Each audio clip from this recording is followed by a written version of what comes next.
May 1st is this Friday, and it marks the start of Mental Health Awareness Month. It also starts the 4th annual Hollywood and Mind Summit, an event to support the well-being of everyone who works in the entertainment industry. And joining us live in studio with more, actor Joshua Bassett and event founder Cathy Applefeld Olson. Thank you both so much for being here. Thank you for having us. Yes. Thanks for having us. It's so fun to have you in studio. Cathy, I want to start with you. Tell people if they haven't heard about this event. It's the fourth one. Fourth one. If they haven't seen it yet, what do I need to know?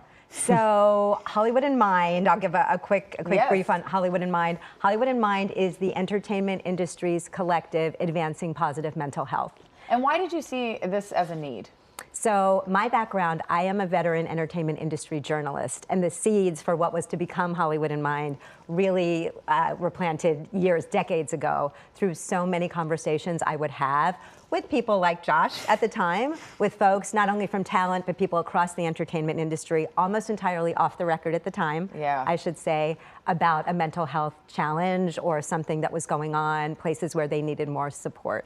And I feel like there's, as the stigma has gotten better with mental health, there's still this idea that if you're someone like Josh and you're at the height of, being in Hollywood and being cool and fun and hanging out with all these great people, you must not have any problems, Josh. Like everything must be great, but that's not true. Not at all. No, yeah. We all know that's not true. Absolutely. And I think honestly, the problems you deal with on the larger scale are the same problems you deal with in high school or, you deal with in your social circles. And so if anything, it can be more amplified and harder to deal with because there's more voices and more directions you're being pulled, and that can oftentimes really stir you up. And everybody has an opinion, don't they? Oh, yeah. So tell me, you're holding a book right now. Yes. Your memoir is coming out. What are you releasing here? And you're being a little vulnerable. Yes, very vulnerable. My book, Rookie, comes out May 5th. It's sort of everything I know so far. It's about my life, living out, living in my car when I was 16, in LA, showering at the gym.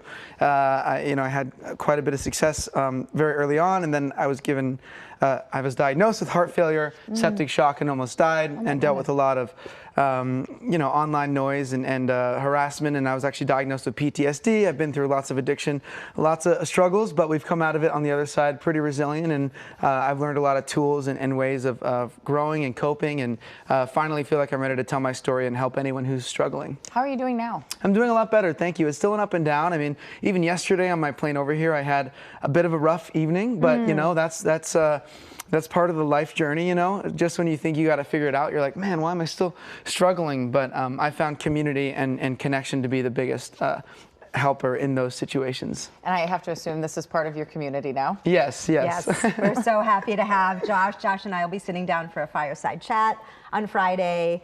And the other side of the coin for Hollywood in Mind, we're about the care and keeping of the people in the industry, but also we know that it's true when someone like Josh, when someone of influence speaks out about their mental health story, about their humanity story, right? Whether this is someone speaking directly through a memoir, through a series that might have a storyline, through a song, someone speaking from a stage, that's the game changer out in the popular culture where people feel seen and they might be inspired to take an action. Yeah, and some of my chapters are like 1 or 2 lines, and one of them is literally vulnerability is almost always met with vulnerability. I was gonna be vulnerability is always met with vulnerability, but I was like, I don't know if that's always the case. But I have found when you're vulnerable first, it gives people the space and the courage to speak up themselves. Well, what I have found is that I think so many people dealing with problems think that they're alone in it. They think that they're the only ones dealing with it. And when you're able to be vulnerable, people go, oh my goodness, that person's dealing with it too. Exactly. I actually had a friend of mine, there were some chapters I got into that are pretty sensitive stuff. I will say trigger warning to anyone who buys the book. And some stuff I had experienced as a child. I showed my friend an early draft of it, and he said, I never knew another guy had been through what I'd been through. You're the first person to ever share that. I had never told anyone that, and so that gave him the courage to really speak up about it and unpack it. And so, yeah, it was cool that he was like, I didn't know anyone else had experienced that. And together we were able to grow through that. So that's Cathy. What do things look like moving forward? Where do we see well-being going?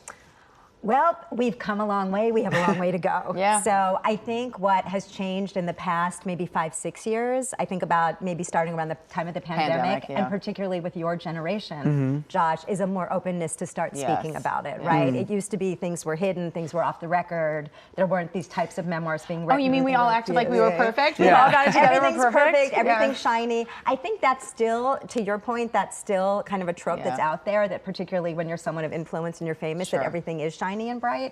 But again, I think the more we're talking about it, the more people like you are speaking out. We have on Friday, we'll also have Karamo Brown, most recently from Queer was Eye. on Queer Eye. We've got David Archuleta, who also has just wrote a book, just written a memoir. We have a session looking at storytelling, because that's always a cornerstone for us. So I think we are on a good path. You know, it all starts with a conversation. Absolutely. Thank you for having this conversation with me. We really appreciate it. The summit takes place this Friday at the United Talent Agency in Beverly Hills.